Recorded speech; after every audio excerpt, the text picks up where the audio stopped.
बिस्मिल्लाहिर्रहमानिर्रहीम। अजमेर में इस वक्त एक मंदिर था जो अजमेर का सबसे बड़ा मंदिर था और सिर्फ राजाओं और रानियों की इबादत के लिए मखसूस था। मंदिर के साथ ही एक तालाब था जिसका नाम सागर था। हिंदू इस तालाब के पानी को इंतहाई मतबरे ख्याल करते थे।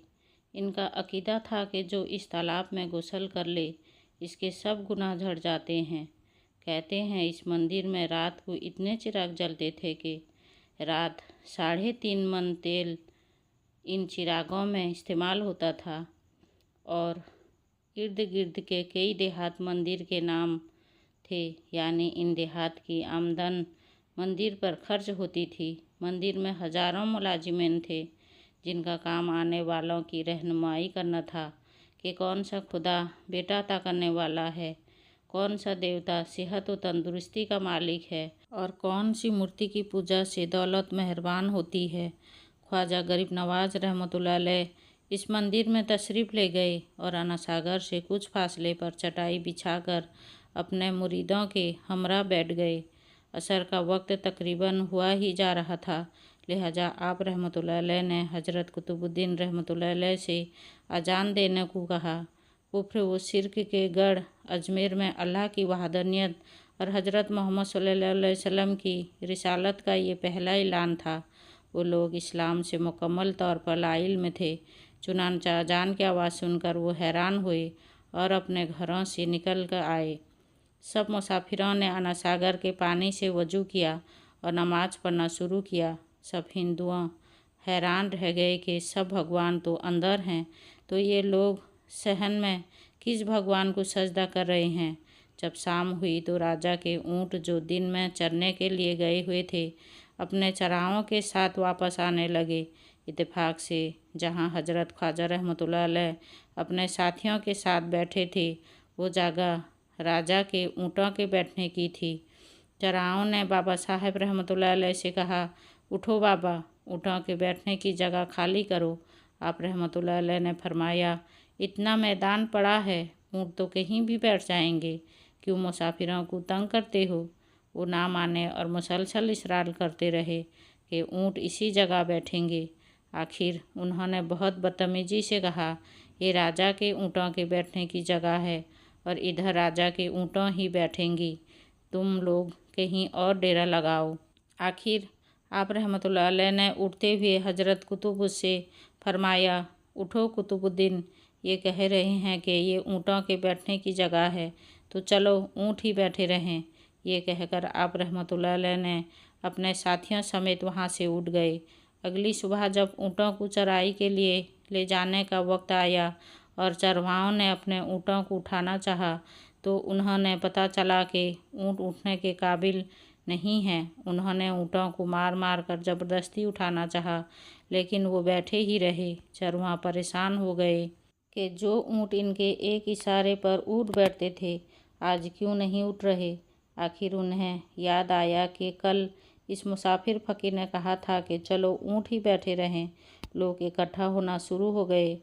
कोई कह रहा था फ़कीर कोई कामिल जादूगर है और किसी का ख्याल जाहिर किया कि वो कोई भगवान का अवतार है। बात राजा पर थुई तक पहुंच गई कि एक मुसाफिर फ़कीर ने राजा के ऊँटों पर जादू कर दिया है। राजा ने हज़रत मोइनुद्दीन रहमतुल्लाह अलैह को पैगाम भेजा और कहा, तुम कैसे फ़कीर हो जो बेज़बानों को अपने जादू से बांध रखा है।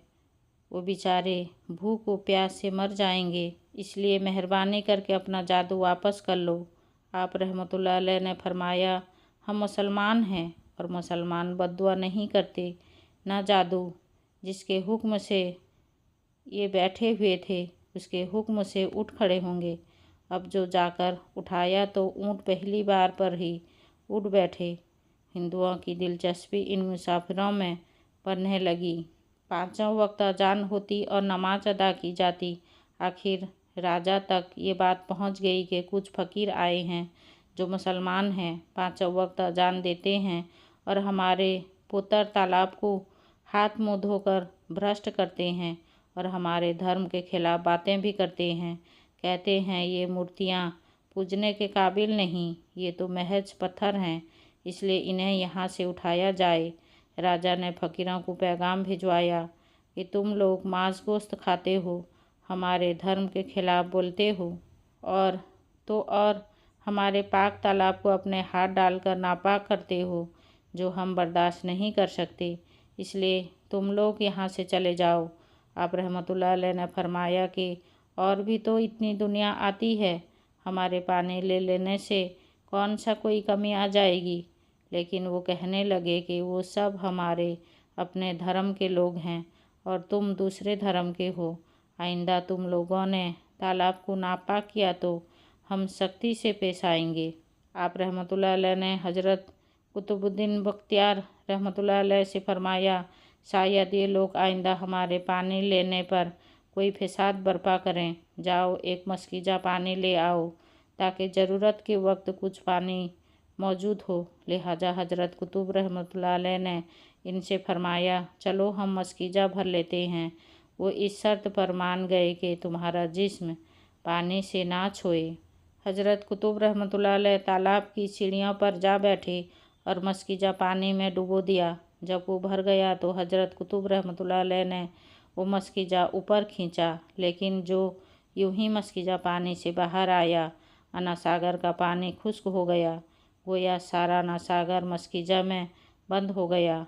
अना सागर का खुश्क होना था कि पूरे अजमेर में कोहराम मच गया। वो रो रहे थे कि हम जो गुनाहों के घड़ियाँ लाते हैं और अना सागर में गुसल करके इनसे छुटकारा पा लेते हैं, अब हम गुनाहों का बोझ लिए किधर जाएंगे। सारे इलाके में खबर फैल गई कि मुसाफिर फ़कीर ने जादू के ज़ोर से अना सागर को खुश्क कर दिया है। राजा इस नई सूरत हाल से बहुत परेशान हुआ। इसने अपने वज़ीरों को बुलाया। सब ने यही कहा कि फ़कीर या तो जादूगर है या फिर वाकई कोई कामिल फ़कीर है। साथ ही वो परेशान हुए कि अजमेर की रौनक तो थी ही अना सागर के दम से।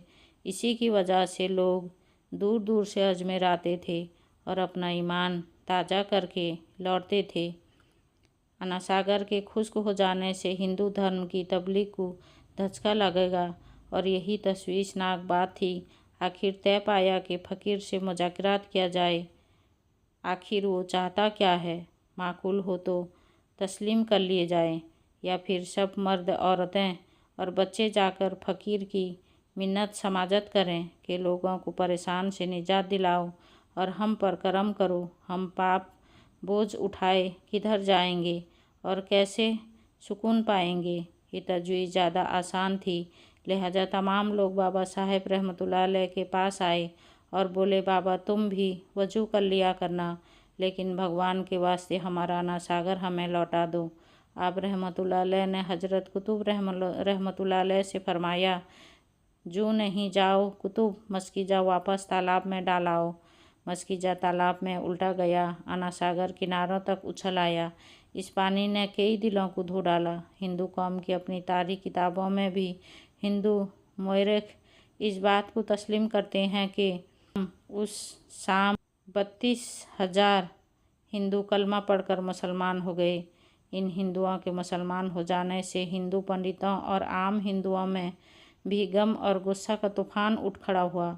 वो सोच में पड़ गए कि फ़कीर अगर कुछ दिन मजीद इधर रह गया तो देव देवता का तो नाम लेने वाला भी कोई ना रहेगा। लिहाजा लोगों ने राजा को मजबूर किया कि जल्द कुछ किया जाए।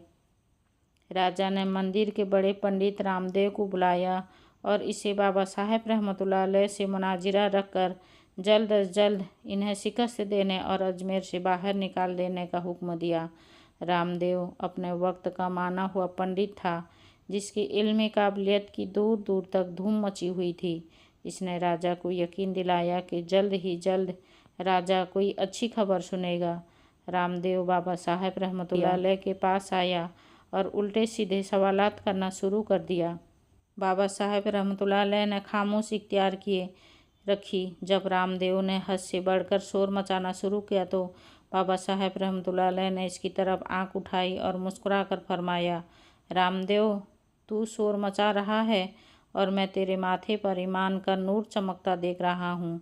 इस निगाह और लहजे में जाने क्या जादू था कि रामदेव ने कदमों पर गिरा और रोते हुए बोला, बाबा, जिस धर्म के तुम हो उसी धर्म में मुझे भी शामिल कर लो।